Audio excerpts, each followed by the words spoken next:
बिस्मिल्लाहिर्रहमानिर्रहीम।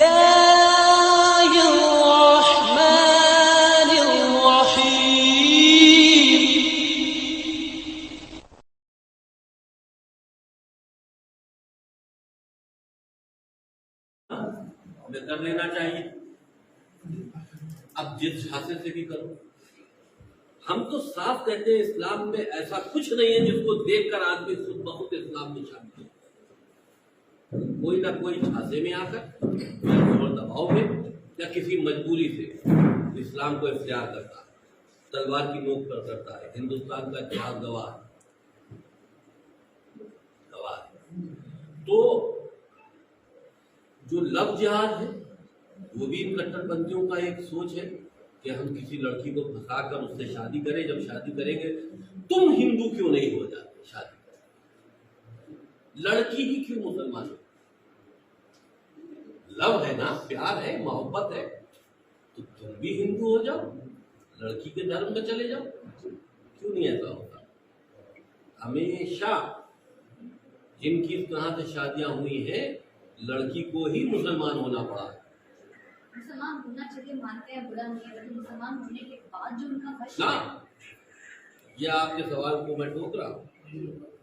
मुसलमान अगर आप अपने को मान रही हो, इस्लाम को फॉलो कर रही हो, अल्लाह की किताब और रसूल को फॉलो कर रही हो, तो बुरा। और आज नहीं, 50 साल के बाद इस्लाम को मानने वाले लोग इस्लाम से घृणा करेंगे और घृणा करके दूसरे धर्मों में शामिल होंगे। आप देखिए, हमारे स्वामी जी तो कहते हैं 50 साल के बाद ये देश इस्लामिक देश नहीं, मैं 10 साल की बात की बता रहा हूँ। मैं कह रहा हूँ कि 2029 में भारत का प्रधानमंत्री मुसलमान होगा। अब जो वसीम साहब ने कहा, देखिए वसीम साहब का मैंने क्यों इतना स्वागत किया है। मैंने आज तक इतना सच बोलता हुआ आदमी नहीं देखा है। मैंने अपने जीवन में इतना सच बोलता हुआ आदमी अपने जीवन में नहीं देखा। यहाँ ये भारत जो है, जो हिंदू कौम है, ये कभी दिलेर हुई होती होगी। आज ये सबसे कमजोर कौमों में से एक कौम हो गई है। सबसे कमजोर कौमों में से एक कौम हो गई। यहाँ सत्य का साथ देने वाले बहुत कम लोग हैं। वसीम साहब जिस सच को बोल रहे हैं, उस सच को यहाँ सोचना भी बहुत बड़ी बात है। और वसीम साहब ने एक आंकड़ा बताया, मैं गूगल पे आप सर्च कर सकती हैं, कि जिहादी जो है 20 साल में हिंदुओं के कत्ल की तैयारी कर रहे हैं। 20 साल में वसीम साहब का जो आंकलन है वो बिल्कुल सही है। मैं भी पहले से ही इस बात को कहता रहा हूँ। मैं पिछले 25 सालों में इस बात को बता रहा हूँ। तो मैं वसीम साहब की बातों से बिल्कुल अक्षरशः सहमत हूँ। वो बिल्कुल सच बोल रहे हैं, उनकी बातें सही है, वो कहीं भी गलत नहीं बोल रहे। देखिए, केवल भारत में कट्टरवाद फैल रहा है, पाकिस्तान के अंदर बहुत बड़ा एक्स मुस्लिम मूवमेंट चल रहा है। पूरा का पूरा ईरान अपने वापस धर्म में जाने के लिए तैयार है। पूरा का पूरा ईरान, वहां बहुत कम लोग, लेकिन क्या है कि इस्लाम के अंदर एक ताकत है कि जो इस्लाम छोड़ के जाना चाहता है उसका कत्ल कर देते हैं। वो ताकत अभी मौलानाओं के पास है, वरना पूरा ईरान में मेरे बहुत अच्छे दोस्त हैं जो मेरे साथ इंजीनियरिंग जिन्होंने की थी और मेरी उनसे बात होती है। अब उनमें से कोई मुसलमान नहीं है। ईरान के अंदर जो ईरान के लड़के बाहर विदेशों में पढ़ने गए, उन्होंने पूरी दुनिया देखी। अब उनमें से कोई मुसलमान नहीं है, क्योंकि वो समझ गए जो वसीम साहब की बात है। तो वसीम साहब की बात का मैं तो हर दुनिया के हर उस व्यक्ति से जो सत्य और न्याय के लिए लड़ रहा है, मैं तो उससे केवल इतना कहना चाहता हूं कि वसीम साहब का साथ दें। और मेरी कोई भी बात वसीम साहब की बात को काटती नहीं है। मेरी कोई भी बात वसीम साहब की बात को काटती नहीं है, क्योंकि उनका अध्ययन इस्लाम के ऊपर मुझसे बहुत ज्यादा है। वो एक पैदाइशी मुसलमान है। वो जो बोल रहे हैं वो बिल्कुल ऑथेंटिक है। मैं जो बोल रहा हूं वो मैंने मदरसों में सीखा है, लेकिन वो बचपन से उन किताबों को के साथ पले बड़े हैं जिनके बारे में वो बोल रहे हैं। तो वसीम साहब की बात पूरी दुनिया को सुननी चाहिए और उनके साथ खड़ा होना चाहिए। कम से कम मैं हिंदुओं से तो ये उम्मीद करता हूं कि वो वसीम साहब के साथ खड़े हो। उत्तर प्रदेश के जो चुनाव होने वाले हैं 2022 विधानसभा चुनाव, कैसे देखते हैं? देखिए, हम लोग जिस विषय को लेकर चल रहे हैं वो राजनीतिक मुद्दा नहीं है। माना राजनीतिक मुद्दा नहीं है, जिस तरीके क्योंकि ये हिंदुस्तान में जो इस्लामिक वो जड़ें मजबूत हो रही हैं कि जो जहरीले पेड़ हैं जो बर्बाद कर देंगे हिंदुस्तान। हम लोग, हम हैं, स्वामी जी हैं, हम लोगों का मिशन सिर्फ ये है कि हिंदुस्तान को बचाओ, हिंदुओं को बचाओ। मैं आपको रोक रही हूँ क्योंकि लेकिन मैं नहीं रोक रहा हूँ। हिंदुस्तान को बचाओ, हिंदुओं को बचाओ। हिंदुओं को क्यों बचाओ? क्योंकि ये जो दरिंदे हैं ये कत्लेआम की साजिश किए बैठे हैं। 20 साल का टाइम इन्हें दिया, बिल्कुल सही दिया है। कोई ना कोई बड़ा जिस तरह से मूवमेंट चल रहा है कोई ना कोई बड़ा कांड ये लोग कर सकते हैं कश्मीर जैसा, ठीक है। तो जहां तक के हिंदुओं की बात की जाए, हिंदुओं को बार बार टारगेट किया जाता है। असदुद्दीन ओवैसी कहता है, अकबरुद्दीन ओवैसी कहता है 15 मिनट के लिए पुलिस हटाओ, हम देख लेंगे। क्यों कहता है? कुरान में लिखा है 10 आदमी 100 के बराबर। अगर आप 10 हो तो 100 के बराबर हो तो जोड़ लो। हिंदुस्तान में मुसलमान जो है वो हिंदुओं से ज्यादा है, तो ये तभी तो कहता। देखिए, ये गलतफहमी कट्टरपंथी मुसलमानों को विजन से निकाल देनी चाहिए कि तुम किसी के साथ में जाति करोगे फिर वो खामोश बैठा है। जब बहुत ज्यादा हो जाए, एक आदमी का मिजाज होता है मेल मिलाप का, अच्छे दिल का, समाज को अपने साथ में लेकर चलने का बड़ा, वो सनातन धर्म के लोगों ने हिंदुस्तान में दिखाया। लेकिन अगर तुम वही खंजर मारने की कोशिश करोगे तो कब तक अपना खून बहता हुआ दिखेगा? हिंदुस्तान में मुसलमान पूरी दुनिया में सुरक्षित है, इस्लामिक मुल्कों में सुरक्षित है, लेकिन तुम उस जगह खुद अपने लिए जहन्नुम बना रहे हो। कब तक करोगे? जब ये स्टेज आ जाएगी, ज्यादा जातियां बढ़ जाएंगी, बढ़ चुकी हैं, तो फिर ऐसी बात है कि किसी आदमी ने चूड़ियां नहीं पहना। ये 26 आयतें को लेकर आप कोर्ट में गए थे, इन्हें हटाना चाहिए, एक बार उनके बारे में बताइए क्या? देखिए, 26 आयतें तो मैंने सिर्फ कही थी, कुरान पूरा अलग है। कुरान को अगर आप सिर्फ देखें तो वो एक अरब के अंदर जो होता रहा वो उसी तरह से अल्लाह का मैसेज मोहम्मद बताते गए अपने हित में। उनको शादी करनी थी तो अल्लाह का मैसेज आ गया, शादी कर दी। जब वो घिर गए और खुद कम थे तो अल्लाह का मैसेज आ गया, तुम्हारा दीन तुम्हारे साथ, हमारा दीन हमारे साथ, भैया लड़ना नहीं हमसे, तुम अपने को मानो, अपने को मान रहे। जब ज्यादा हो गए तो अल्लाह का मैसेज आ गया, मार डालो। तो वक्त वक्त पे वो बदलता चला, कपड़े निकाल के दे दिया। 26 आयतें हमने सिर्फ वो निकाली थी जिसमें जुल्म और जाति के लिए मुसलमानों को उस्काया गया, सीधा डायरेक्ट, इसलिए वो निकाली थी। पूरे कुरान को चैलेंज इसलिए नहीं किया था कि चलो ठीक है जो तुम कह रहे हो कहते रहो, लेकिन ये तो बहुत गलत है। लेकिन वो अल्लाह की किताब नहीं है।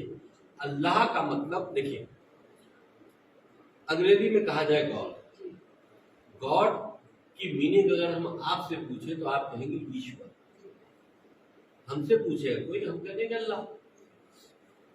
शक्ति एक है जिसने इस पूरी दुनिया को पैदा किया, ठीक है ना।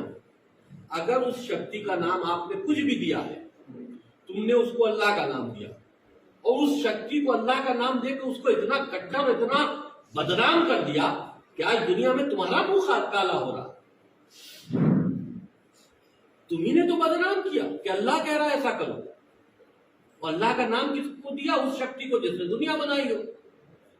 तो जुल्म और जाति कहने के लिए अगर तुम अल्लाह का नाम इस्तेमाल कर रहे हो तो फिर उस वक्त सही मिशन गलत था।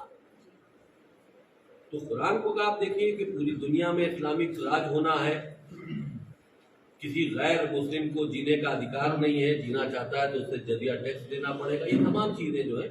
तो मैंने 26 आयतों को सिर्फ इसलिए लिया था। देखिए, मुझे खुद मालूम था कोर्ट उसमें कुछ नहीं करेगा, हमें मालूम। कोर्ट में हम सिर्फ इसलिए गए थे कि चर्चा का इशू बने, पूरी दुनिया में चर्चा हो, और जो इस पे ये लोग छुपाए बैठे कि हम मदरसों में क्या पढ़ा रहे हैं वो उजागर, हम उसमें कामयाब हैं। हमें ऑर्डर नहीं चाहिए। उत्तर प्रदेश में एक वर्ल्ड रिकॉर्ड बना, लगभग 11 से 12 लाख दिए जला के दीपावली इसे कहते हैं। दीपावली त्योहार एक ऐसा है कि जितने दिए जलाए जाए तब, और इतना बड़ा अयोध्या में राम मंदिर बन रहा है, और खुले तौर पर राम मंदिर का समर्थन हमने सुप्रीम कोर्ट में किया, हलफनामा देकर किया। तो हम 4 बार वहाँ दर्शन करने भी जा चुके हैं। तो अब एक बार होती है ऐसी बातें, तसव्वुर में हम सोते में हमने देखा कि हम अयोध्या में किसी घाट पर खड़े हैं, भगवान राम हमारे साथ में, तो मुझे लगा कि हम तसव्वुर कर रहे हैं। जिस घाट को मैंने देखा था उससे पहले मैं उस घाट पे गया ही नहीं था। जब अयोध्या गया तो वैसे ही वो घाट था। अब जब हमने ये बात कही तो लोग मेरा मजाक उड़ाने लगे। तो हमने कहा भैया चलो ठीक है, हमारे साथ में भगवान राम आते, तुम्हारे मेरे तो ऊपर बगदादी आता हो, तुम्हारे क्या ऊपर बगदादी आता है। तो बहरहाल ऐसी बातें हुआ करती है। और इतना बड़ा त्योहार है लोगों का, और जितनी खुशी से मनाया जाए। क्या लगता है एक बार फिर से योगी आदित्यनाथ जी की सरकार बनेगी 2022? देखिए, जहाँ तक कि योगी आदित्यनाथ जी की बात की जाए, वो एक संत आदमी है, महान है और ईमानदार है।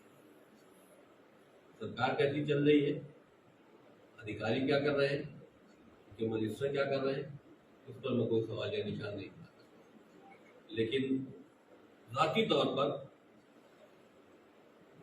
योगी आदित्यनाथ जी एक सच्चे हिंदू हैं और हिंदुओं की रक्षा करना जानते हैं, अगर उनको थोड़ा सा और फ्री छोड़ा जाए।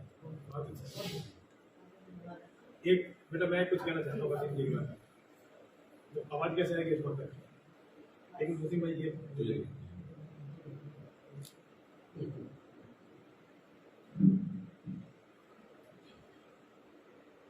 देखिए सुमन बिटिया, मैं केवल एक बात कहना चाहता हूँ, जब तक वसीम भाई यहाँ आए नहीं थे मैंने इनकी बातें साथ बैठ के सुनी नहीं थी। हालांकि मैं इनके बारे में काफी स्टडी कर रहा था, तब तक बहुत सारे सवाल थे मेरे मन में कि भाई राजनीति हो सकती है, कोई मोटिव हो सकता है, कुछ चाहिएता हो सकता है।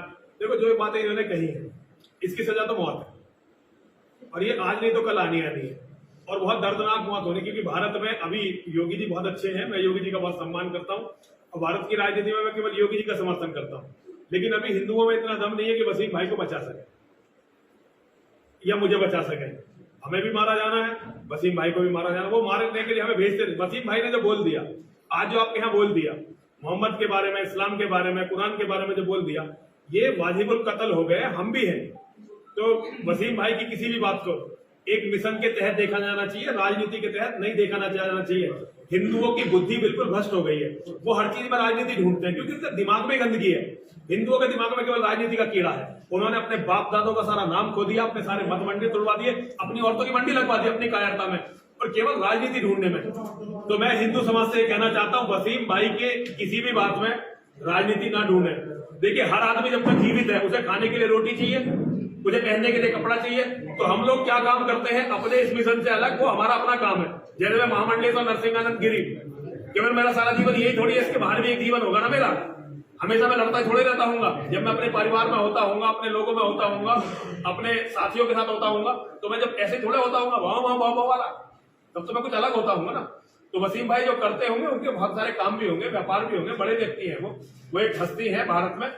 तो उनके हर बात को अब उन्हें सर्वाइव भी करना है, उन्हें जीवित भी रहना है। तो जीवित रहना हिंदुस्तान में एक इतनी बड़ी बात कह के, इतने बड़े मिशन के सिपाही का हिंदुस्तान में जीवित रहना, ये कोई मजाक की बात नहीं है, ये बहुत बड़ी दिलेरी की बात है। और दिलेर लोग ही दिलेरों की इज्जत कर सकते हैं, जो कायर होते हैं वो हमेशा दिलेरों पर शक करते हैं। लेकिन मैं वसीम भाई के इस मिशन का बहुत बहुत स्वागत करता हूं, और हिंदुओं से कहना चाहता हूं, एक आवाज जो तुम्हारे पक्ष में उठी है और बिल्कुल निष्पक्ष और सत्य आवाज उठी है, उसका सम्मान करो। आपने बड़े बड़े पाखंडियों का, बड़े बड़े ढोंगियों का, गांधी जैसे लोगों का, नेहरू जैसे लोगों का सम्मान किया है इस देश ने, तो वसीम भाई जैसे सच्चे व्यक्ति का। और मुझे नहीं पता वसीम साहब मुसलमान है या नहीं है, लेकिन वसीम साहब एक मानव हैं और मानवता के लिए लड़ रहे हैं। इसके लिए नरसिंहानंद को उनका साथ देना चाहिए।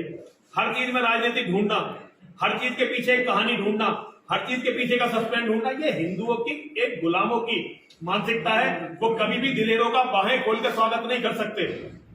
तो मैं हिंदुओं से केवल इतना अनुरोध करना चाहता हूं कि वो अपनी इबादत को बदलें। हर चीज में राजनीति मत खोजिए। राजनीति करने वाले अपनी गर्दनें थालियों में लेकर नहीं, हाथों में लेकर नहीं घूमते। और वसीम साहब अपनी गर्दन, और वो यहाँ आए, उस व्यक्ति के पास आए जिसे इस्लाम का सबसे बड़ा शत्रु आज माना जा रहा है, ऐसे व्यक्ति के पास वसीम भाई आए हैं। तो वसीम भाई के मिशन की गंभीरता को हिंदुओं को समझना चाहिए। मेरा हिंदुओं से यही अनुरोध है। बाकी सब माँ और महादेव के हाथ में है, जो वो चाहते हैं वैसा ही होगा।